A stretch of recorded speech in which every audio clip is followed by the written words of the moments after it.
Hello, I'm Greg Bonnell. Welcome to TD Active Trader Live, brought to you by TD Direct Investing. This is your educational one-stop shop for in-depth market analysis, investment insights that'll boost your trading potential. Coming up, we're going to break down a breadth indicator, what it reveals about the true strength of the S&P 500. Plus, Deere's upcoming earnings could shed some light on demand trends in agriculture, heavy equipment. Of course, that's a broader read of the industrial and economic cycles. And our trader debaters, they are standing by. They're ready to go head-to-head, bull versus bear, on Marvell Technology as AI volatility stays front and center. That's all ahead. Don't forget to like and subscribe. You're watching TD Active Trader Live.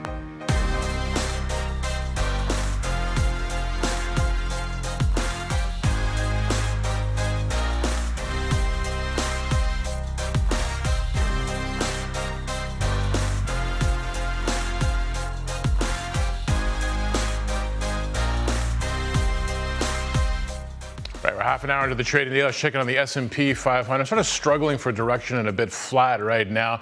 Got a bit of shake-up in the tech space. I want to jump into the heat map because some of the volatility concerns have been dragging down all the tech names. Today it's about, well, who's ultimately going to win this race, or do you at least have to make some room for some other players? So as we can see, you got Apple, Google, some of the other players, Meta, Broadcom, AVGO, showing some strength, but NVIDIA is down 6%. So what's going on here? Let's jump into NVIDIA.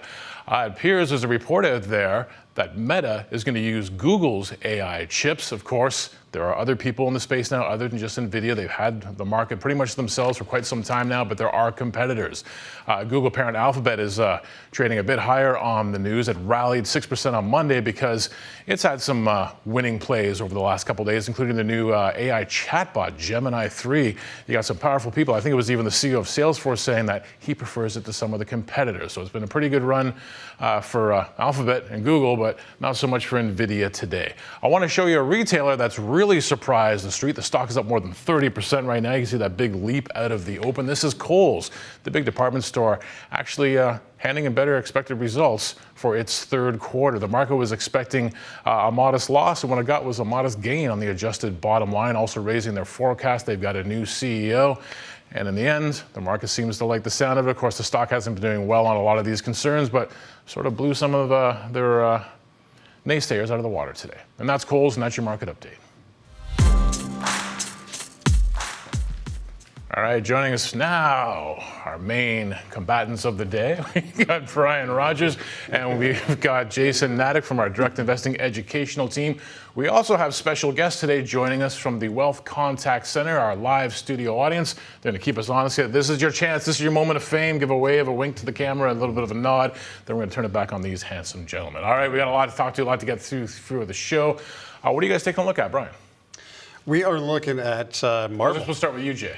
Wherever we want to go. Did you guys mix up? Are you guys like trying to test me here by mixing up the order? Who's got the market breadth indicator? I got that's okay, me. I'll take the reins off first. All right, so we're going to talk kind of looking at a market breadth indicator on the S&P 500. Now, with the S&P seemingly making either trading at or kind of near all-time highs since kind of that tariff pause back in April, investors are continuing looking for tops. They're not wanting to maybe hold the bag if we do get some sort of correction.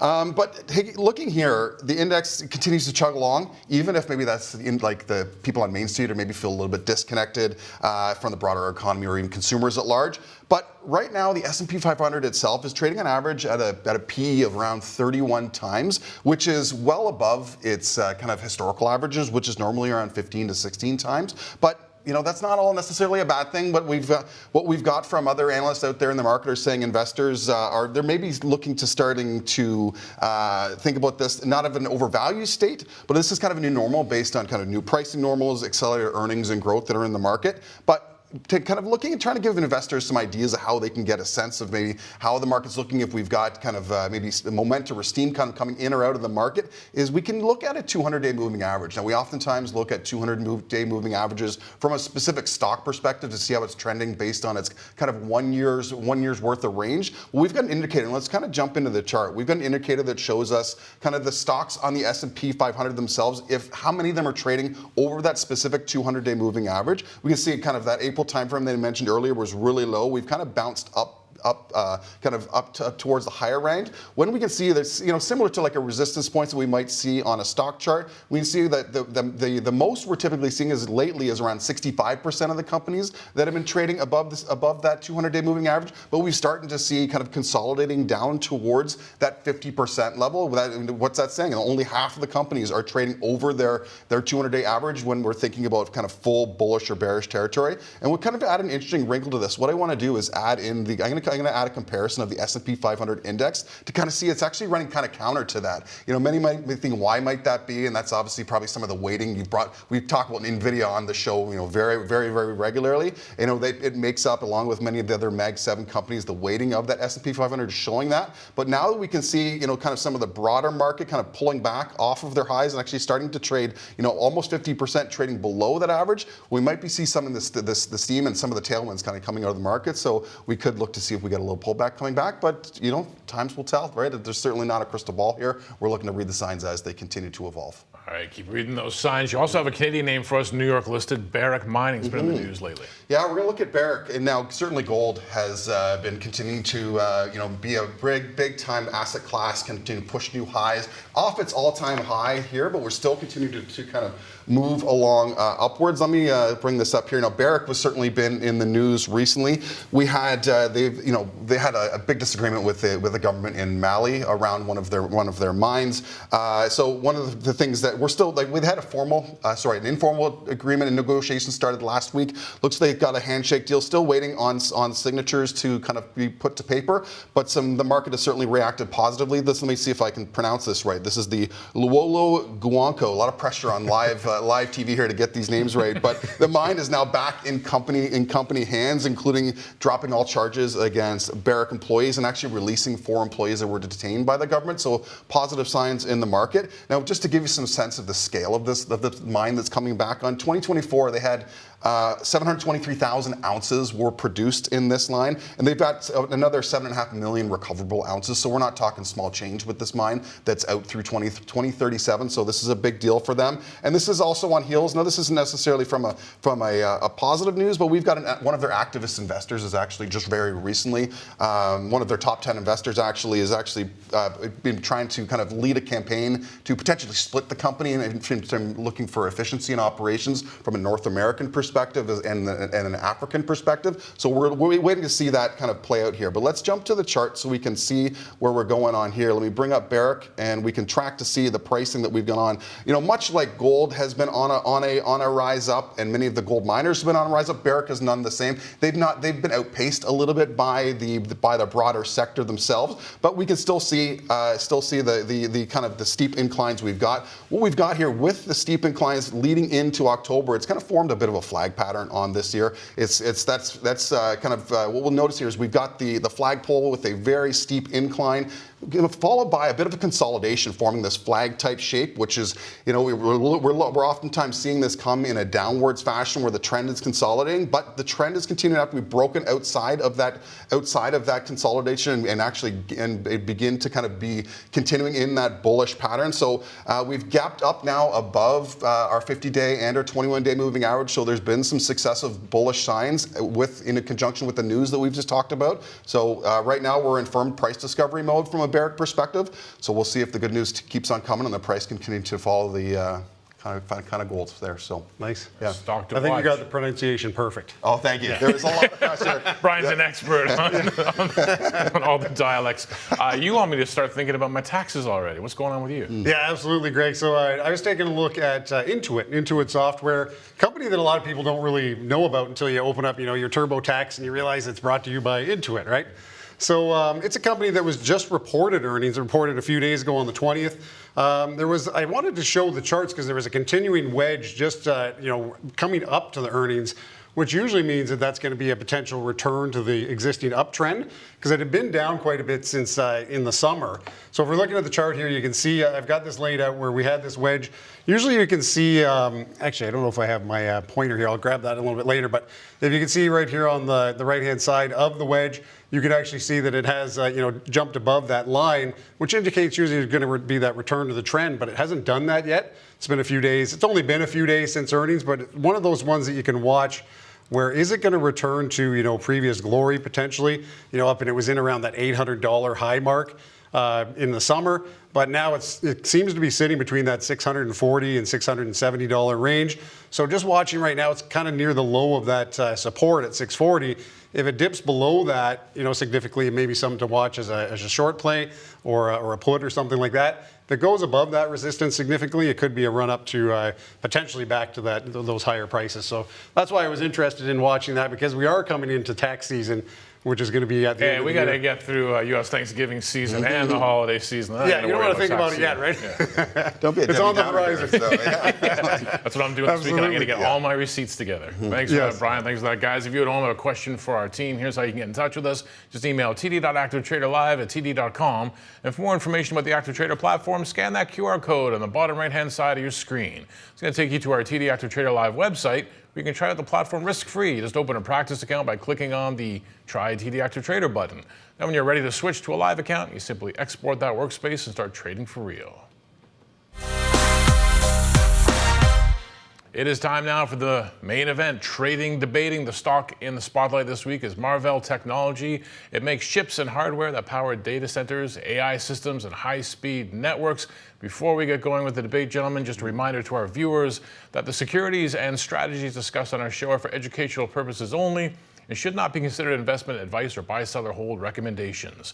Options trading carries high risk, may not suit all investors. Significant losses are possible, so it's important to assess your own risk tolerance. Make sure you do your own due diligence before engaging in trading. Let's get back to the stock of the hour, Marvell Technology. What made you guys pick this one to debate, Jason?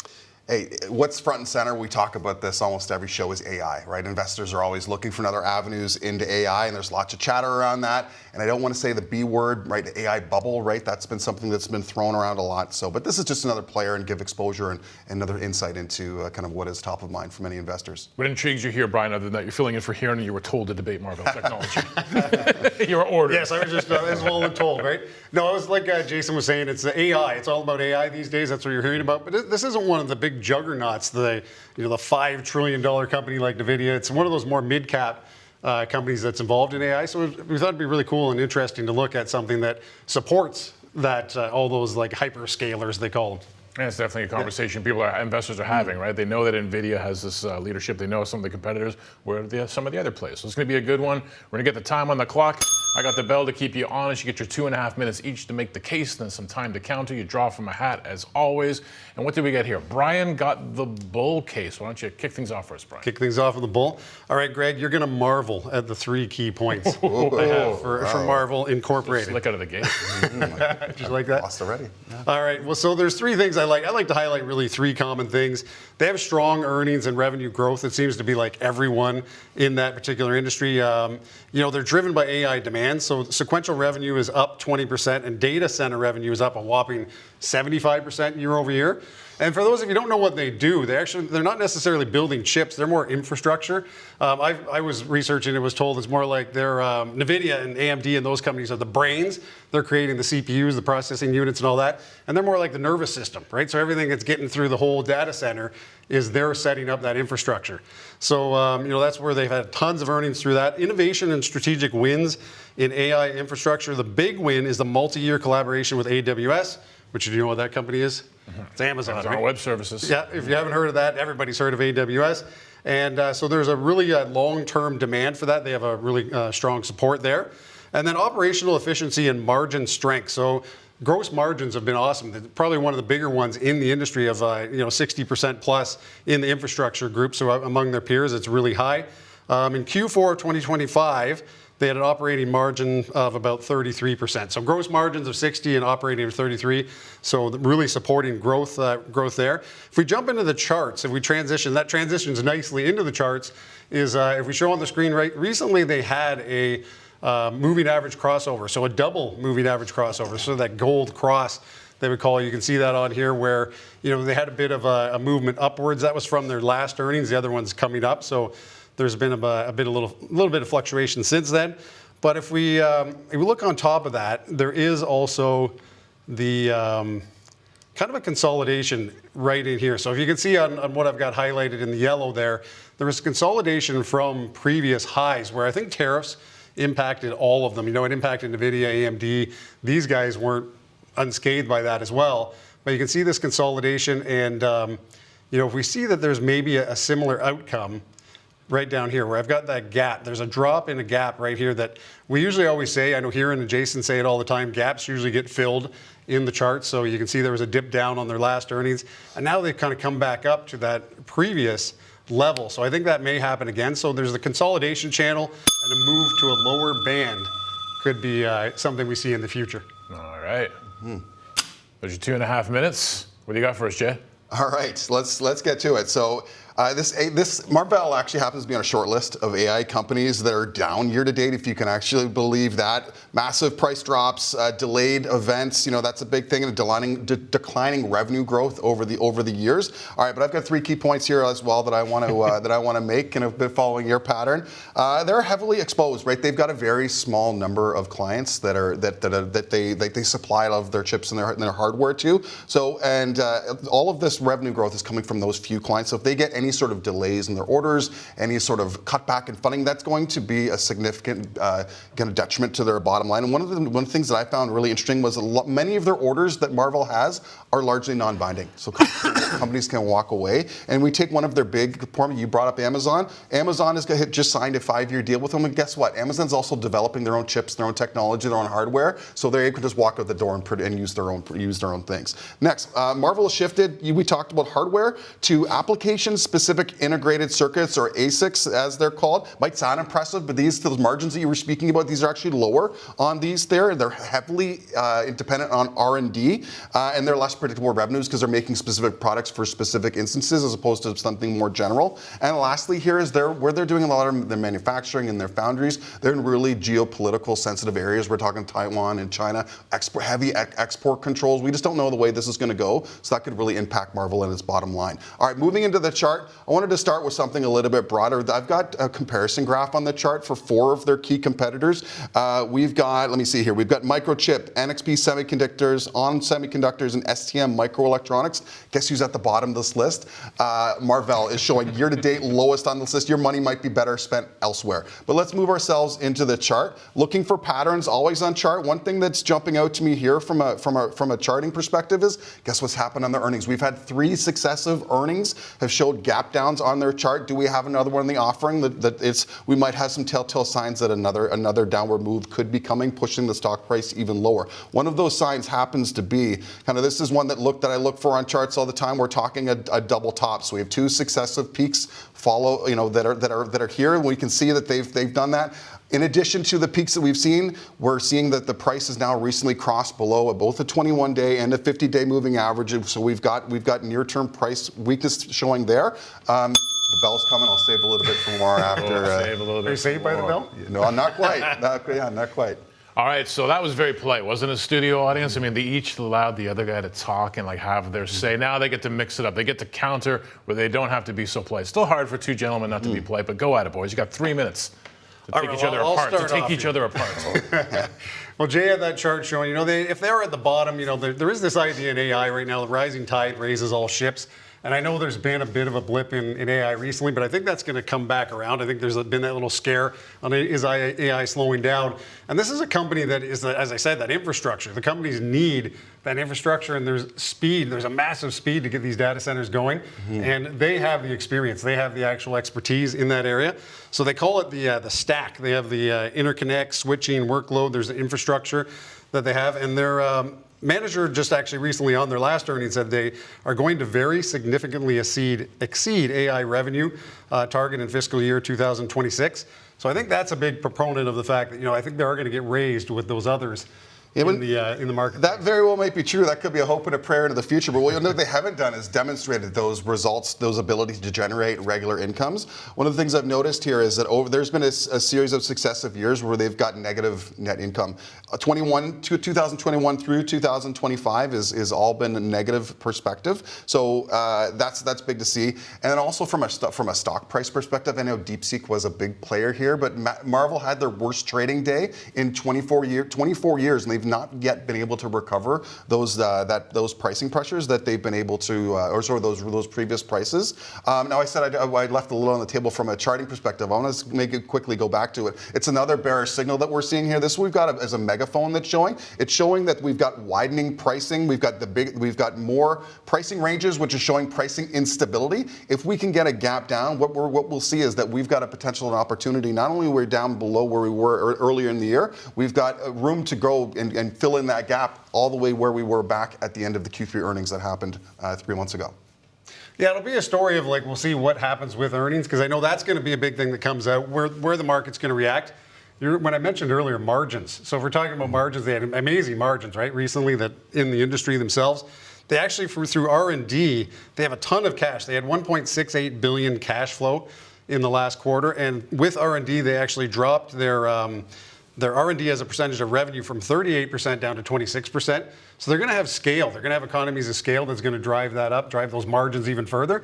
And what happens in this industry is when you start actually producing what they're doing, that infrastructure in those contact or data centers, once they get good at it, there's a volume aspect where margins go down even further. Sure, there is a volume aspect to that as well, and data centers are certainly making up a big piece of the pie, but the revenue growth coming from those data centers is declining year over year as well. It was as high. Revenue growth, we're talking as little as 4 quarters ago was 25%. Now we're down in fiscal Q2 of 2026. The revenue growth is just 3%. So we got slower and slower building, and we've got bigger pies, but it's growing at slower and slower amounts.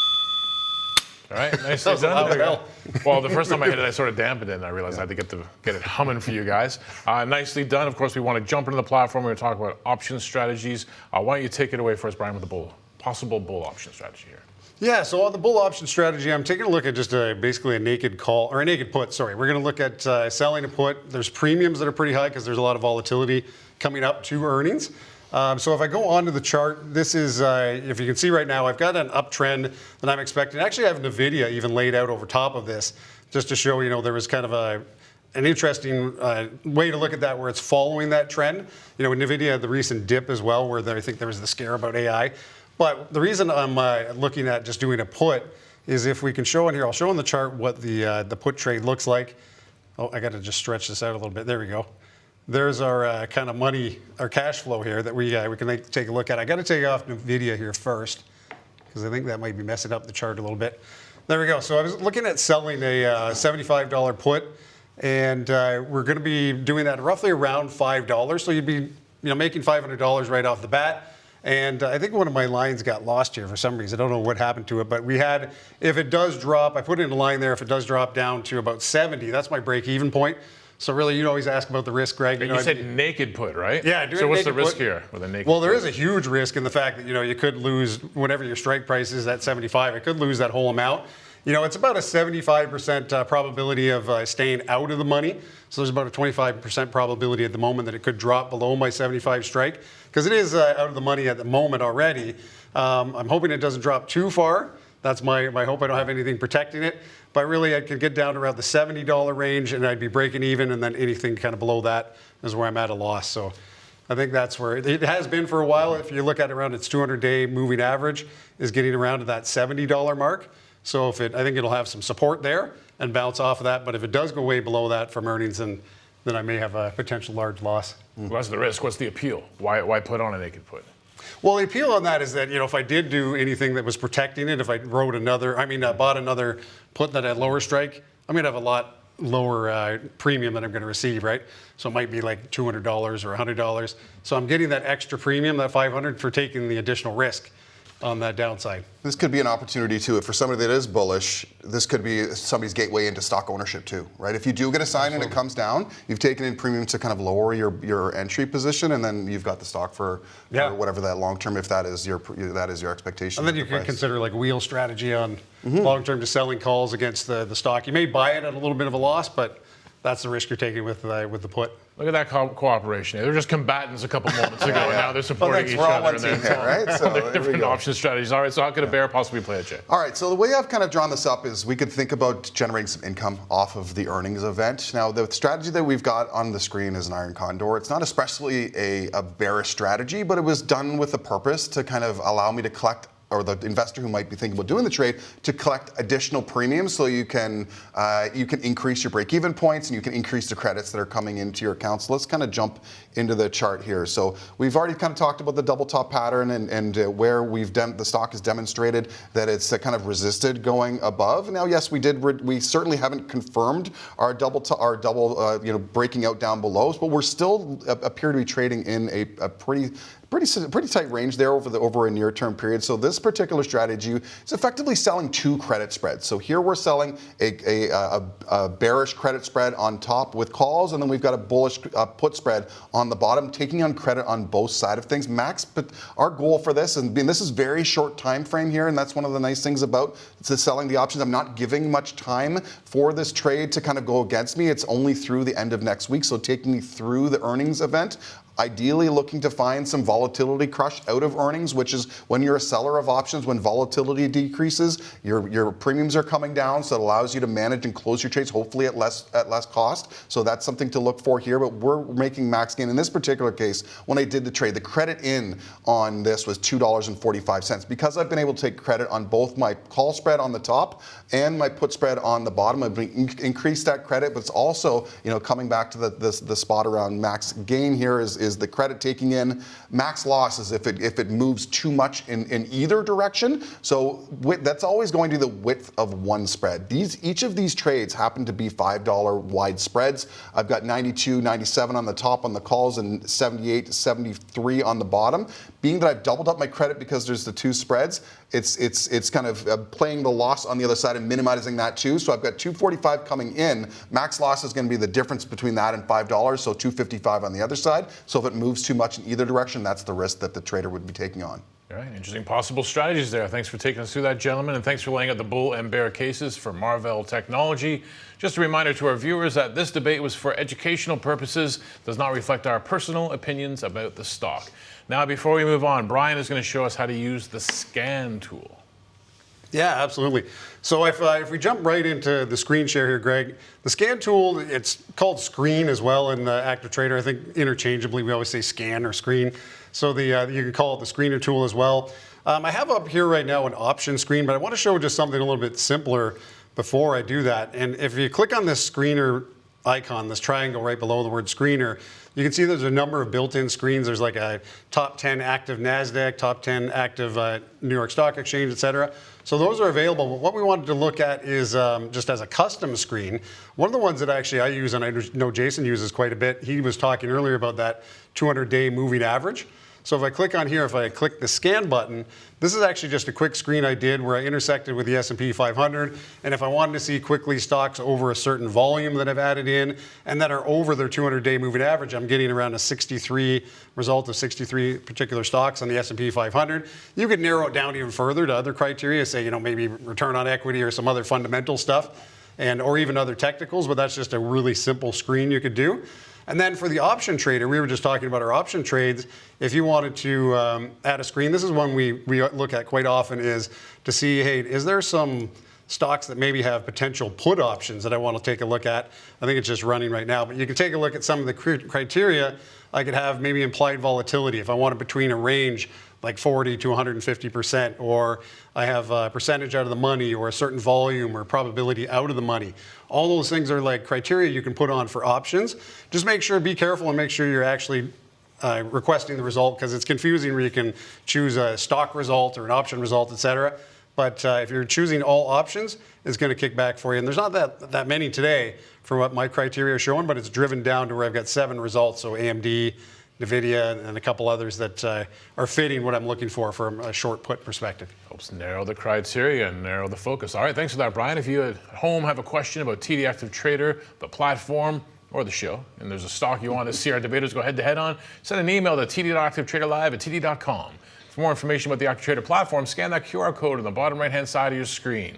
You're going to find a tab that says Join a Live Masterclass this Wednesday, 2 p.m. You're going to get more Brian Rogers. He's hosting an interactive session about TD Active Traders. Going to explore all the main features.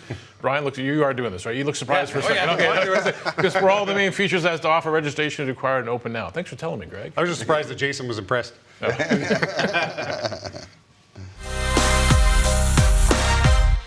All right, before we wrap up the program, we want to talk about some of the other things that are on top of mind for investors, what is on the radar? Someone's got U.S. initial jobless claims. I guess when hearing leaves, you become hearing. Yeah, we didn't do this. So that would be you. Producers earlier, should I go over there? And they were like, no, you're fine. Should I make it easier for Greg, or should I confuse it? Let's confuse Greg. Let's test him. You got U.S. initial jobless claims. I do here, but first starting out, this is a bit of a light week in the market, right? Thursday, holiday short, right? Holiday right on Thursday, and there's a bit of a turkey hangover on Friday, just a half day. So just know that that's happening later this week if you've got trades you need to be managing for yourself. But the U.S. government has just emerged out of its shutdown, so a lot of this data is still a little bit stale, but we're still working through it here. But the big one coming up this week is initial jobless claims. It's coming out Wednesday morning, so just tomorrow.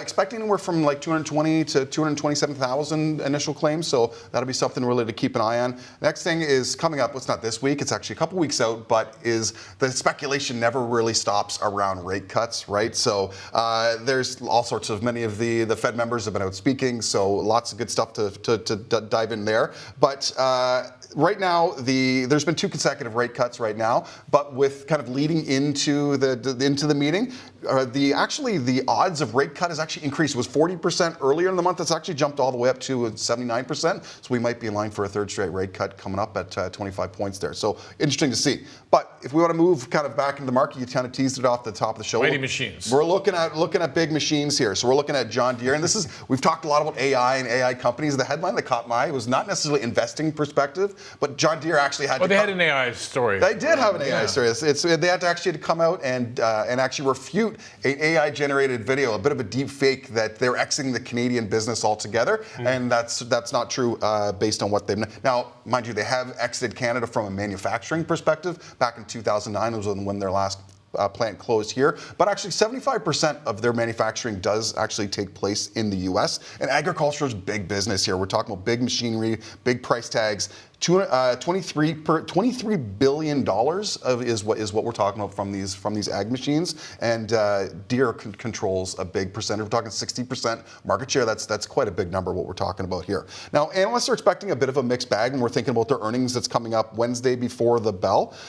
We've got earnings per share. They're expecting down 13%, and that's from the previous quarter. And we're thinking about for the whole year when they were 27% down on the earnings per share. So not great, but their stock price actually hasn't been following that. They're not getting that tune because the Deere stock is actually outpacing the S&P 500 over the course of the year. So it's interesting to see how things are going. But let's jump into the chart. We can take a look to see where we've got going on.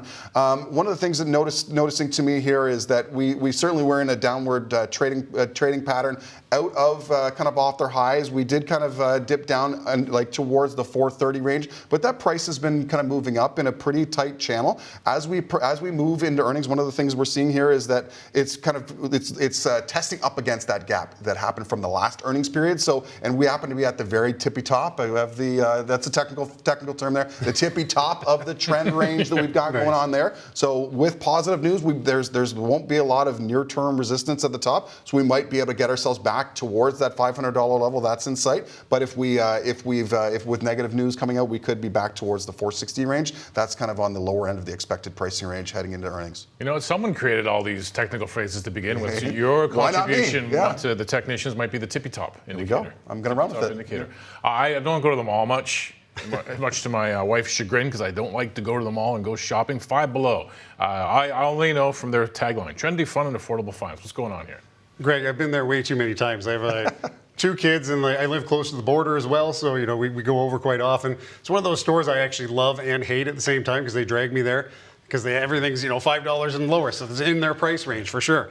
So they have earnings coming up, and the reason I wanted to highlight this as well is it's one of those stocks that more recently is kind of benefiting from that retail value tailwind.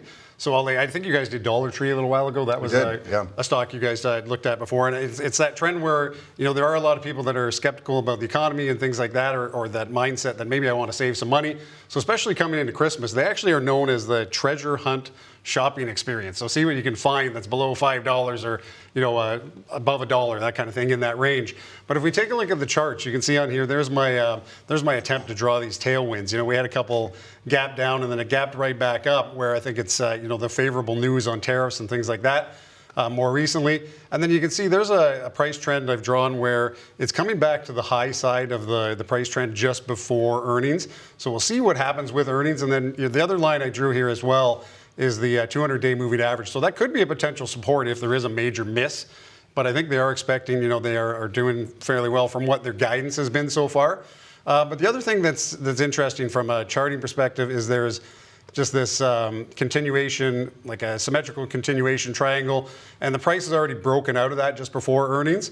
So that's something you can take a look at it or consider if you are looking to five below. And then I didn't really take a look much at the fundamentals, but there is this retail tailwind wave that I think is around a lot of these stocks. So it'll be interesting to see what happens after earnings. All right, interesting stuff for the radar. That's the show for the week.